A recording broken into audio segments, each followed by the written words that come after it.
Hello guys எல்லாருக்குமே வணக்கம். இன்னைக்கு வந்து தீபாவளி அப்படின்றதுனால வந்து எல்லாருமே வந்து கோலாகலமாக புது துணி போட்டு பட்டாசு அடித்து ஜாலியாக என்ஜாய் பண்ணுவாங்க. ஆனால் இந்த நேரத்தில் வந்து கவர்மெண்ட் என்ன ரூல்ஸ் சொல்லியிருக்காங்கன்னு சொல்லிட்டு நம்மளுக்கு தெரிஞ்சுக்கணும் இல்லையா?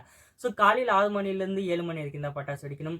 ஈவினிங் 7 மணிலேருந்து 8 மணி வரைக்கும் தான் பட்டாசு அடிக்கணும்னு சொல்லியிருக்காங்க. ஆனால் நம்ம ஆளுங்க அந்த ரூல்ஸ் எல்லாம் ஃபாலோ பண்ணவே மாட்டாங்க. அது எனக்கு நல்லா தெரியும். ஆனால் வந்து ஸோ இன்னைக்குன்னு பார்த்தீங்கன்னாக்கா எல்லாருமே வந்து பயங்கர சந்தோஷமாக வந்து புது துணியெல்லாம் போட்டு எல்லாருக்கும் வந்து ஸ்வீட்டெல்லாம் கொடுத்து ஜாலியாக என்ஜாய் பண்ணுவாங்க. அதுக்கப்புறம் வந்து பார்த்தீங்கன்னாக்கா இந்தியன் அவங்க கூட வந்து தீபாவளியை பயங்கர சந்தோஷமாக வந்து செலிப்ரேட் பண்ணிட்டு இருக்காங்க.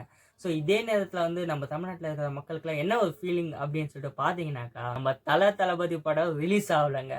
ஸோ எல்லா தீபாவளிக்குமே தளபதி இது ஏதாச்சும் ஒரு படம் ஒன்று படம் இருக்கும், இல்லை தளபதி படம் இருக்கும். ஸோ இவங்களுடைய படத்தை வச்சு தான் தீபாவளியே இருக்கும். ஸோ ஆனால் இந்த வாட்டி வந்து அந்த மாதிரி இல்லை. ஸோ அது கொஞ்சம் வருத்தமாக இருக்கும். ஸோ உங்களுக்கு எப்படி இருக்குன்னு சொல்லிட்டு நீங்கள் மறக்காமல் கமெண்ட் பண்ணுங்கள். Wish happy Deepavali.